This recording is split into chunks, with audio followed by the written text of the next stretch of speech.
नमस्कार, news special देख रहे हैं आप। मैं हूं आपके साथ विशाल गर्ग। खबरों की शुरुआत करेंगे। वाइब्रेंट विलेज प्रोग्राम यानी वीवीपी की शुरुआत 10 अप्रैल 2023 को केंद्रीय गृह मंत्री अमित शाह ने की थी। वीवीपी भारत सरकार की एक केंद्र प्रायोजित योजना है जिसका उद्देश्य उत्तरी सीमा पर स्थित गांवों का समग्र विकास करना है।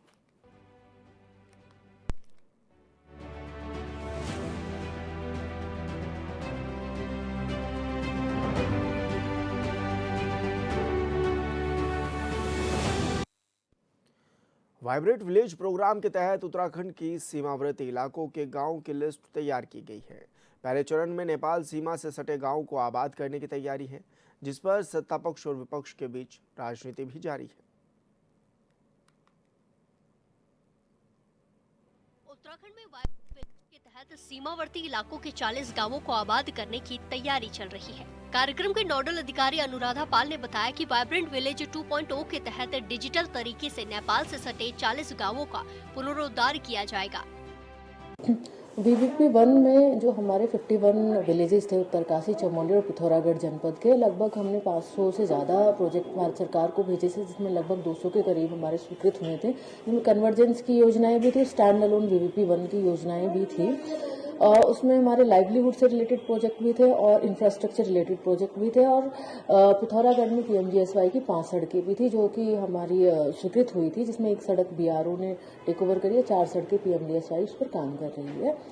इसके अतिरिक्त पर्यटन विभाग की तरफ से भी कुछ तीनों ही डिस्ट्रिक्ट के अलग अलग कंसेप्ट पर भेजे गए थे। जैसे अगर हम गुंजी की बात करें तो गुंजी में शिवोधाम का प्रोजेक्ट भेजा गया था भारत सरकार को, नीति माणा का मास्टर प्लान के तहत भेजा गया था, और जादूंग और हरसिल का अलग से पर्यटन के कुछ प्रोजेक्ट भेजे गए थे।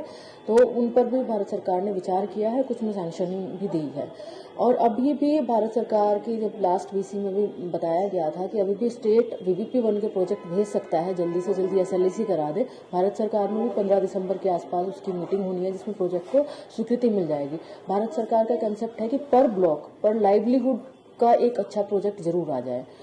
योजना के तहत चयनित 40 गांवों में केंद्र सरकार की गाइडलाइंस के अनुसार एक विस्तृत कार्य योजना तैयार की जा रही है, जिसमें आजीविका, आवास, कनेक्टिविटी, शिक्षा, स्वास्थ्य, पर्यटन और अन्य विकास कार्य शामिल हैं। प्रत्येक गांव के लिए एक एक अधिकारी को नियुक्त किया गया है। अधिकारी ने कहा कि इसमें पिथौरागढ़, चमोली, उत्तरकाशी के 40 गाँवों को शामिल किया गया है। टेलीकॉम कनेक्टिविटी, टेलीविजन कनेक्टिविटी, सड़क कनेक्टिविटी और हमारी बिजली की कनेक्टिविटी, ये हमें सैचुरेट करना है सारे के सारे ब्लॉक में, जो भी हमारे वाइब्रेंट विलेज में पड़ता है। और हमारा वाइब्रेंट विलेज 2.0 भी शुरू हो गया है, जो कि इंडो नेपाल बॉर्डर में है, जो कि पिथौरागढ़, चंपावत और उधम सिंह नगर डिस्ट्रिक्ट में 40 गांव में हमने उसकी तैयारी चल रही है, उसकी डीपीआरस प्रिपरेशन का वर्क चल रहा है। यद्यपि भी भारत सरकार ने वो पोर्टल ओपन नहीं किया है प्रोजेक्ट्स डालने के लिए, लेकिन हम लोग की तैयारी उसमें भी पूरी है और लगातार मॉनिटरिंग भी भारत सरकार की तरफ से चल रही है। और फील्ड लेवल के अधिकारियों को तो जाने के लिए बुलाई है वाइब्रेंट विलेज में, बाकी जो शासन लेवल के अधिकारी हैं उनको भी रूटीनली वाइब्रेंट विलेज में जाकर सारी परियोजनाओं का संज्ञान लेना है, क्या वहाँ पर गैप है उसको एनालाइज करना है, एंड देन गैप को फुलफिलिंग करने के लिए नए प्रोजेक्ट्स भी बनाने के लिए भारत सरकार ने विंडो ओपन की है। तो ये इसमें जितनी भी केंद्र सरकार की या राज्य सरकार की परियोजना है उन सबसे सैचुरेट किया जाना है, ताकि वहाँ पर लोग बस सके। तो ये धारचूला, पिथौरागढ़ में, गुंजी में तो हमारा काफ़ी पर्यटन में बहुत ज़्यादा काम हुआ है और लोगों ने वहाँ पर होम स्टे भी काफ़ी संख्या में बनाए हैं। तो कोशिश है कि इसमें हम बहुत अच्छा काम करेंगे। जिन गांवों के लोग पलायन कर चुके हैं उनको सभी सुविधाओं से लैस करने के लिए भारत सरकार कई तरह की योजनाएं चला रही है, ताकि गांव फिर से आबाद हो। सत्ताधारी बीजेपी के नेताओं का कहना है कि इस योजना के तहत उन गांवों में फिर से ग्रामीण लौटेंगे जहां से लोग किसी न किसी मजबूरी में पलायन कर चुके हैं।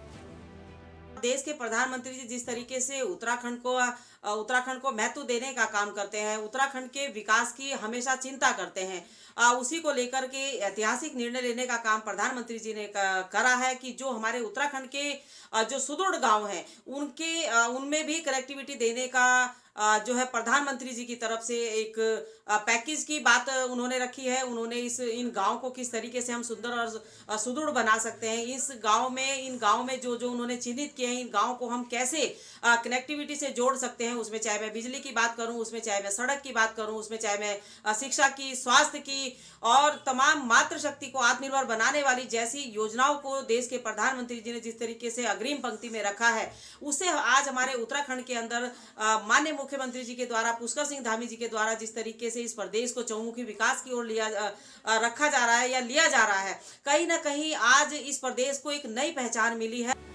वाइब्रेंट विलेज के तहत 40 गांवों को विकसित करने की खबर का विपक्ष भी स्वागत कर रही है, लेकिन कांग्रेस नेताओं का कहना है कि किसी भी काम के लिए दावे करना और उसे पूरा करना दोनों अलग अलग बातें हैं। कांग्रेस नेता ने कहा कि बीजेपी सरकार बड़ी बड़ी बातें तो करती है, लेकिन जमीन पर कुछ दिखाई नहीं देता है।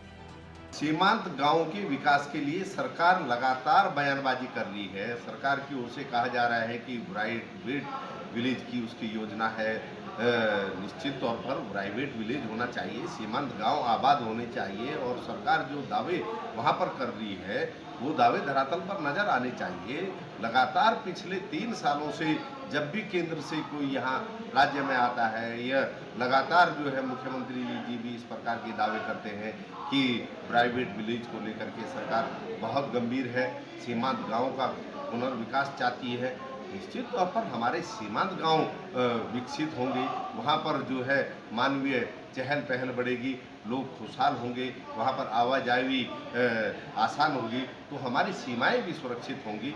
हमारे जो सैनिक बॉर्डर पर जो है पहरा देते हैं उनके लिए भी आसानी होगी। लेकिन धरातल पर प्राइवेट विलेज योजना को लेकर के कोई जो है गंभीरता नजर नहीं आ रही है। सीमा के गांव कितने विकसित हुए हैं ये सरकार को बताना चाहिए, कितने जो है वहाँ पर जो है सरकार की योजनाएं धरातल पर उतरी है ये जनता को पता होनी चाहिए। केवल बयानबाजी से प्राइवेट विलेज योजना सफल नहीं होगी, उसके लिए दृढ़ इच्छा शक्ति दिखानी होगी और धरातल पर उतर के मंत्रियों को भी जाना होगा, अधिकारियों को भी जाना होगा और कार्य योजना की जो है रूपरेखा तैयार करनी होगी। देखते हैं सरकार गंभीरता से इस योजना को लेती है, केवल बयानबाजी तक सीमित रहती है। कोई शक नहीं है कि वाइब्रेंट विलेज योजना के तहत कई गांवों में विकास कार्यों पर काम हुआ, लेकिन वो काफी नहीं है। जिन गांवों से लोग पलायन कर गए हैं, अगर वहाँ बिजली, पानी, सड़क, शिक्षा, स्वास्थ्य की उचित व्यवस्था हो तो फिर गांव के लोग पलायन ही क्यों करेंगे। बड़ी बात यह है कि योजना पूरी तरह धरातल पर उतरती है या नहीं, ये देखना होगा।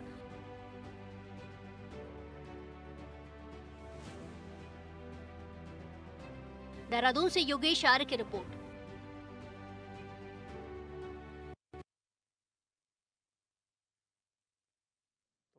विलेज प्रोग्राम के तहत अब गांव को विकसित करने की योजना तैयार की जा रही है और नेपाल से सटे 40 गांव का पुनरुद्धार भी किया जाएगा। केंद्र के निर्देश पर विस्तृत कार्य योजना तैयार की जा रही है। आजीविका, आवास, कनेक्टिविटी की व्यवस्था की जाएगी।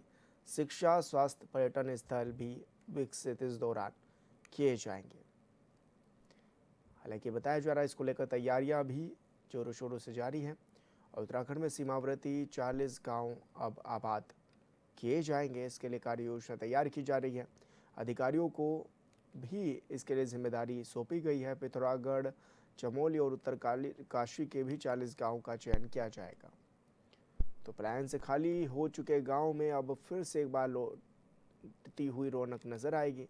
बीजेपी सरकार के दावों पर विपक्ष ने अब सवाल भी खड़े किए हैं। बीजेपी की सरकार सिर्फ बड़ी बड़ी बातें करती है।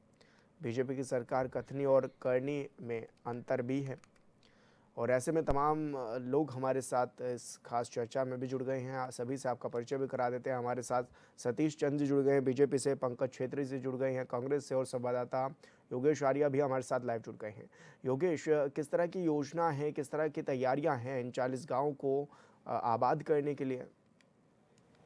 देखिए विशाल, वाइब्रेंट विलेज उन इलाकों को कहा गया है, उन गाँव को जो कि सीमांत क्षेत्र में है और उनको जो है विकसित करने के लिए, वहाँ से प्लान रोकने के लिए, वहाँ पर पर्यटक कैसे बढ़े, उसके लिए लगातार जो है केंद्र सरकार प्रयास कर रही है। और उसी के चलते जो है ये वाइब्रेंट विलेज की घोषणा की गई थी और इसमें जो है 40 प्रमुख अगर गाँव के नाम जिससे सामने आ रहे हैं कि उनको आबाद करने के लिए अब तरह जो तमाम योजनाएं हैं उनको वहाँ पर धरातल उतारा जाएगा, उनकी मॉनिटरिंग की जाएगी और इसके साथ साथ वहाँ पर किस तरह से पर्यटक लौटे और वहाँ की गांव की जो रौनक है वो लौटे, उसके लिए लगातार काम किया जाएगा। तो निश्चित तौर पर देखा जाए तो पूरी तरह से प्लानिंग जो है वो की जा रही है। लेकिन अब देखना ये होगा कि पहले जिन गाँवों को कहा गया था, चाहे वो गुंजी हो, माना हो, उसमें किस तरह से पर्यटक आ रहे हैं, वहाँ पर क्या उनको सुविधाएं उतनी मिल पा रही हैं जिनकी जो है बातचीत इस पूरे उसमें की गई थी, ये देखने वाली बात होगी। जी, पंकज छेत्री जी, आप ही का रुख करूंगा। किस तरह क्या आपको लगता है कि किस तरह से कार्य होंगे और क्या विलेज डेवलप होंगे? क्योंकि पहले भी लगातार इस तरह की बातें की गई और अब किस तरह की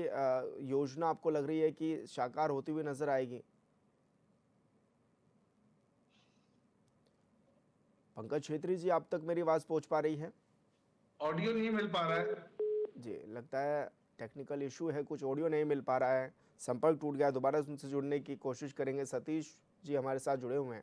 सतीश जी, किस तरह की तैयारियां हैं सरकार की और किस तरह से डेवलप करने की कोशिश की जा रही है इन गाँव को, ताकि इनका भी उद्धार हो सके?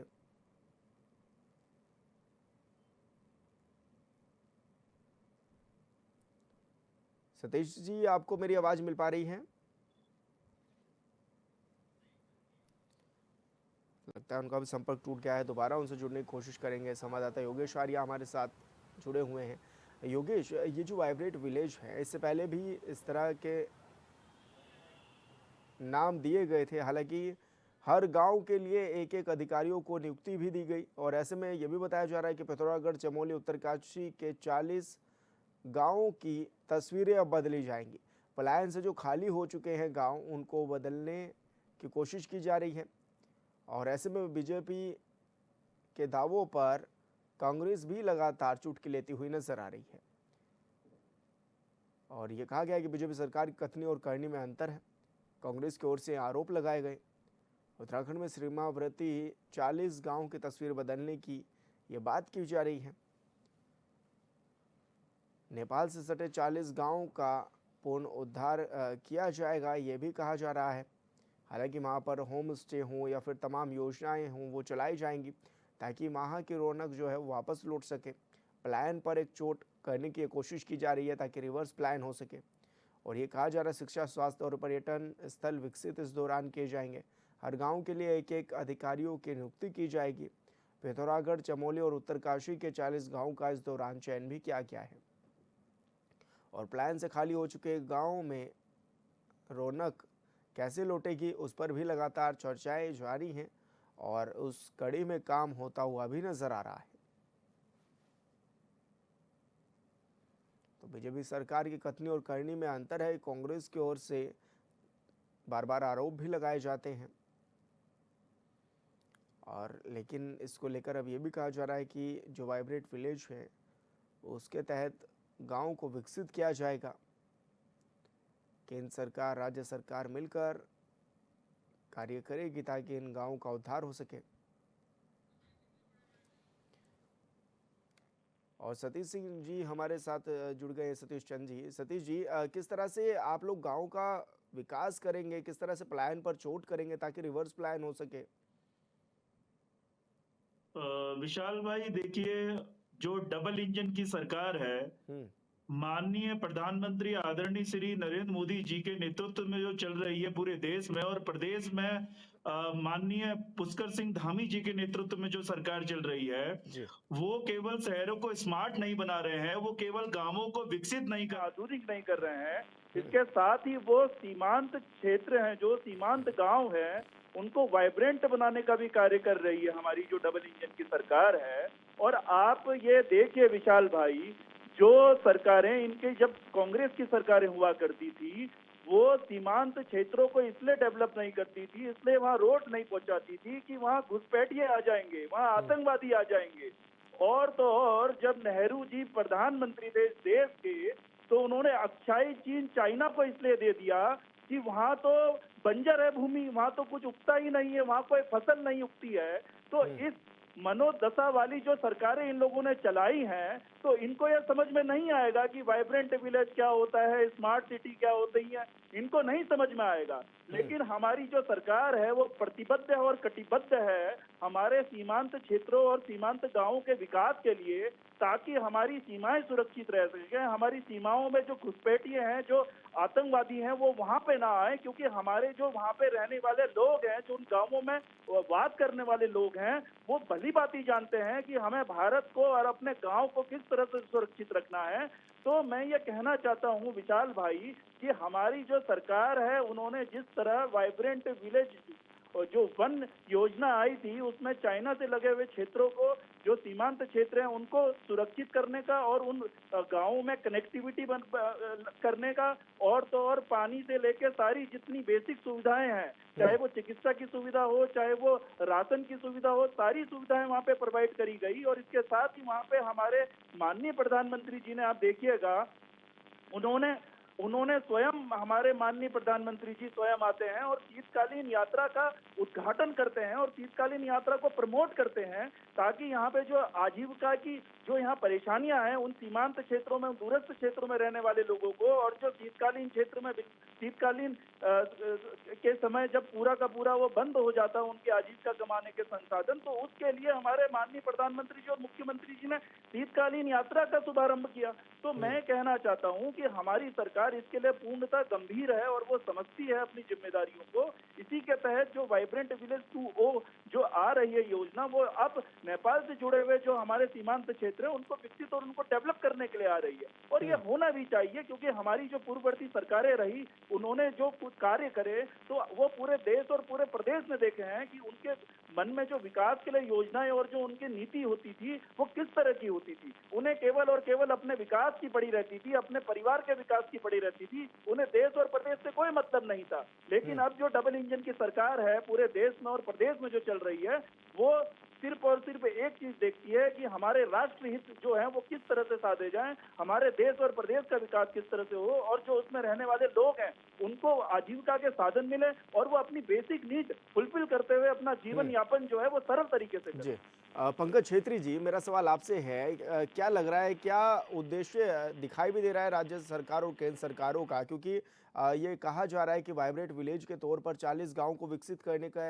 ये योजना भी तैयार की जा रही है और विकसित इन गांवों को किया जाएगा। देखिए,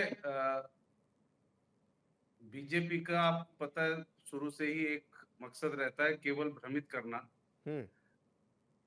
पहली सरकार ने क्या स्थिति अभी तक की है सबने देखा है। अब दूसरी जब डबल इंजन ट्रिपल इंजन की सरकार हो गई है, खुद वो अपने मुंह से बताते हैं, और अभी तक गांवों की कोई सुध नहीं ली गई है। पहले तो ये बताएं, वो अटल संसद ग्राम योजना कहाँ गई थी आपके पहले, फिर वो आपकी बीच में आपके पूरी सरकार आपके द्वार, वो कहाँ गई योजना। 2023 में भी आप ये कह रहे थे कि वाइब्रेंट विलेज के लिए 750 करोड़ रुपए आ गए हैं। फिर वो आपकी स्मार्ट सिटी का, अभी सतीश भाई ने अच्छा दिलाया, मैं भूल गया था, देहरादून की स्मार्ट सिटी वाकई में देखने लायक है। केवल दीवालों पर रंगाई पुताई करने को ये स्मार्ट सिटी बताते हैं, तो ऐसी स्मार्ट सिटी इनको मुबारक हो। तो हम ये कहना चाहते हैं कि आपको अब चुनाव का जब समय आ रहा है, तब आप विभिन्न नाम बदल बदल के, कभी वाइब्रेंट विलेज, कभी अटल संसद ग्राम योजना, कभी सरकार आपके द्वार, कभी सरकार की चौपाल, बस नाम बदलते रहते हैं और बजट जो है इनका इनके नेताओं के और इनके मंत्रियों के विकास में ही खर्च होता है। तो हमारा निवेदन ये है कि अब जनता को मूर्ख समझना बंद करो। आपकी वो 100 स्मार्ट सिटी सबने देख ली, आपके वाइब्रेंट विलेज सबने देख लिए। उत्तराखंड जैसे छोटे प्रदेश में आपने 4 बारी इन्वेस्टर समिट करा दिए और कई 100 करोड़ रुपए इन्वेस्टर समिट के नाम पे खर्च कर दिए, और बता रहे थे कि हमारा 3.5 लाख करोड़ का हमारा एमओयू हुआ है। कहाँ है एमओयू? बाद में पता चलता है कि सिडकुल में भ्रष्टाचार हो गया। वो जो 10-12 बीघा जमीन थी अस्पताल के लिए, वो भी किसी निजी बिल्डर को दे दी। तो भाजपा ये दोहरा चरित्र बंद करे। और मेरी, सतीश भाई का मैं सम्मान करता हूं, भाजपा के प्रवक्ता हैं, अच्छी बात है, अपनी सरकार का पक्ष रखे, परंतु ये मत भूलें कि पूर्ण बहुमत की सरकार उत्तराखंड में 2 बारी से आपकी है और तीसरी बारी जो है देश में है। हर बात के लिए रोना पीटना अपने पुरखों का सम्मान करें। जिस स्कूल में आप सतीश पढ़े जी, होंगे क्या उसके भी कहीं न कहीं जी व्यवस्था पुरानी सरकारों ने सतीश की जी से भी होगी, जिस पूछ लेते कॉलेज में हैं, आप पढ़े होंगे क्या या सतीश जिसमें जी हमारे माताजी केवल बाबूजी बजट ने नौकरी दिखाने के करी लिए होगी, या जो केवल नाम बेरोजगार रहे बदलने होंगे, के तो लिए पूर्ववर्ती रह सरकारों गए ने हैं कि ये बनाया है। प्रोग्राम? परंतु अभी जो ये वाइब्रेंट विलेज के नाम पर दिखावा, ढकोसला और जो आडंबर कर रहे हैं, ये केवल वही स्मार्ट सिटी जैसी साबित होगी। मैं आज आपको लिख के देता हूँ और ये भ्रष्टाचार का दूसरा नाम सतीश इस जी, ये कह रहे वाइब्रेंट हैं विलेज। कांग्रेस से कि केवल नाम बदल रहे हैं आप, योजनाओं का काम नहीं दिखाई दे रहा है।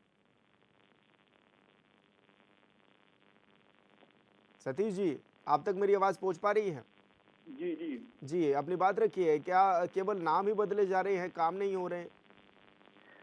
नहीं नहीं विशाल भाई, मुझे ये बताइए, हम्म, केवल नाम ही बदले जा रहे वाली बात ही नहीं है। हम्म, इनकी जो सरकारें थी वो सिर्फ और सिर्फ गांधी परिवार के नाम पे ही नाम रख देती थी विश्वविद्यालयों के, कॉलेजों के। तो ये बताइए, तो उस सरकार जो जो इन लोगों ने सरकार चलाई, तो आज ये नाम परिवर्तन की बात कर रहे हैं।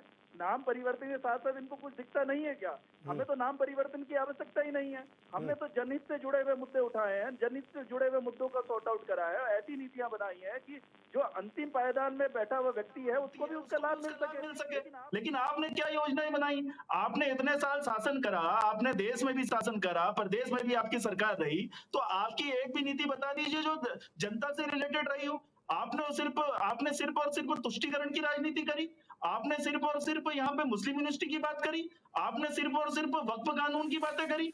आपने सिर्फ और सिर्फ मजारों की बातें करी। सतीश आपने भाई, सिर्फ जिस और सिर्फ स्कूल में इंसाफ आप पाने पढ़े की होंगे बातें ना, करी। लिख के तो देता हूँ आपको अभी। समझ नहीं आता कि सरकार को किस तरह जिस से कैसे करना संस्थान में चाहिए, आपके सरकार को किस परिवार तरह से जन नीति नौकरी बनानी करते चाहिए। होंगे, लिख के देता आज हूँ, अगर पूछ हमारी लीजिएगा किसने सरकार बनाई है। सीमांत क्षेत्र और सीमांत गांवों में बस गांव जो है उनको भी वाइब्रेंट करने का कार्य कर रही है, वहां भी आबादी बसा रही है। आपने क्यों नहीं बसाई अपने समय पे? आपने क्यों नहीं इस जो आज ऑल वेदर रोड हम लोगों ने बनाई है, आपने क्यों नहीं इसकी योजना तैयार करी? आपने क्यों नहीं पहाड़ों पर ट्रेन चलाई? आपने क्यों नहीं पहाड़ों पर ट्रेन पहुंचवाई? आपने इस तरह के कार्य नहीं करे। आपने सिर्फ और सिर्फ यहाँ पे तुष्टीकरण की राजनीति करी। आपके नेता, आपके जो मुख्यमंत्री हैं तेलंगाना के, वो क्या बोल रहे हैं? वो आज हिंदू देवी देवताओं को अपमान कर रहे हैं। वो बोल रहे हैं कि 33 करोड़ देवी देवता हैं, इसमें समझ नहीं आता कौन सा देवी देवता किसका है। आपको इस तरह की बातें करनी पड़ती है यहाँ पे। तो देखिए विशाल भाई, हम लोग जो है वो विकास की बात करते हैं और विकास पे ही राजनीति करते हैं। हमारा इस तरह का ये ओछापन नहीं है जिस तरह कांग्रेस करती है कि मुस्लिमों की बात करना, पिछड़े वर्ग की बात ये कभी करते नहीं है, लेकिन सिर्फ और सिर्फ एक धर्म विशेष की बात करते हैं। तो इससे किसी का उद्धार नहीं होता है। हम लोगों ने जहां शहरों का विकास करा है, गांवों का करा, उसी तरह हमने सीमांत क्षेत्रों का भी विकास करने की योजना तैयार करी और कर रहे हैं। लेकिन आप लोग अगर हर चीज में नुक्स निकालते चले जाएंगे, आप लोगों को हर चीज में ये दिखेगा कि नहीं हमारे वोट बैंक कैसे तैयार हो, तो इस तरह से तो कार्य नहीं होता है देश में ना प्रदेश में। तो आप लोगों को थोड़ा मैच्योर होना पड़ेगा। आप लोगों को हर चीज राजनीति से ऊपर उठ के देखनी पड़ेगी। अच्छा, सतीश जी, 2023 में इसकी घोषणा भी की गई थी। 2023 से भी जहां तक याद है कि उस समय भी उत्तराखंड के गांवों को सिलेक्ट किया गया था। ऑडियो चला गया है, ऑडियो नहीं आ रहा कितना है। कार्य किया गया था उसका? अभी क्या कुछ उसकी भी रूपरेखा अभी सामने आई है? देखिए विशाल भाई, जो हमारी जो वाइब्रेंट विलेज की जो योजना प्रथम थी, तो तो उस उस पे पे भी भी कार्य कार्य हुआ है, आपको रिजल्ट दिखेगा। देखिए वो सुदूरवर्ती क्षेत्र हैं, सीमावर्ती क्षेत्र हैं, वहाँ 8-8 महीने 9-9 महीने बर्फ पड़ी रहती है। वहाँ की मौसम जो है वो इतना प्रतिकूल रहता है कि वहाँ पे जो लेबर है, जो वहाँ पे मजदूर काम कर रहे हैं, या जो भी वहाँ पे टेक्नोलॉजी इंस्टॉल करी जा रही है, उसमें समय लगता है। लेकिन मैं कहना चाहता हूँ कि आप देखिए हमारे जो कनेक्टिविटी है हम लोगों की, चाहे वो रोड की कनेक्टिविटी हो, चाहे वो एयर कनेक्टिविटी हो, चाहे वो मोबाइल नेटवर्क की कनेक्टिविटी हो, सब चीजों में आप देखिए आज जो है वहाँ पे उम्दा काम हुआ है। आपको पहले से वहाँ दिखेगा कि जो वहाँ पे ये चीजें हुई हैं, विकास हुआ है, वो पहले से बेहतर हुआ है और वो और बेहतर होते जाएगा। आप देखिएगा आने वाले समय पे आपको उसका रिजल्ट भी दिखेगा, परिणाम भी दिखेगा। लेकिन आप हर चीज में नुस्खे ऐसे निकालते हैं जैसे आपने इस देश में पता नहीं क्या करा था। आपने खुद इस देश को बर्बाद करा। आपने सिर्फ और सिर्फ एक गांधी परिवार, अपने एक परिवार को आगे बढ़ाने के चक्कर में इस देश का और प्रदेश का बंटाधार करा। लेकिन आज मैं कहना चाह रहा हूं, अगर कोई सरकार सारी चीजों से ऊपर उठकर इस देश और प्रदेश का विकास कर रही है तो आपको उसको अप्रिशिएट करना चाहिए। आप उसमें नुस्खे मत निकालिए, क्योंकि ये समाज, ये देश और ये यहाँ के रहने वाले लोगों के हित का सवाल है। ये सिर्फ आप कांग्रेस पार्टी और आपके गांधी परिवार का सवाल नहीं है। आप लोगों से बढ़ के इस देश की जनता है और इस देश का जो यहाँ पे जो रहने वाले लोग हैं और जो यहाँ की जो हमारे भू क्षेत्र है वो बड़ा है। तो राष्ट्र सबसे बड़ा होता है। तो हमारी जो सरकार है वो उसी और कार्य कर रही है और आप देखिए आने वाले समय पे आपको इसका रिजल्ट दिखेगा कि किस तरह से हम लोगों ने सीमांत क्षेत्र, सीमांत गांवों का विकास करा है और वहाँ रहने वाले लोगों को उसका लाभ मिल रहा है और देश को भी उसका लाभ मिलेगा। लेकिन सतीश जी, कांग्रेस लगातार ये आरोप जरूर लगाती है कि बीजेपी सरकार कथनी और कथन करने में अंतर है। सिर्फ बड़ी बड़ी बातें की जाती हैं और विकसित नहीं किया जा रहा। जो पैसा आ रहा है उसको भी जेबों में डाल लिया जा रहा है।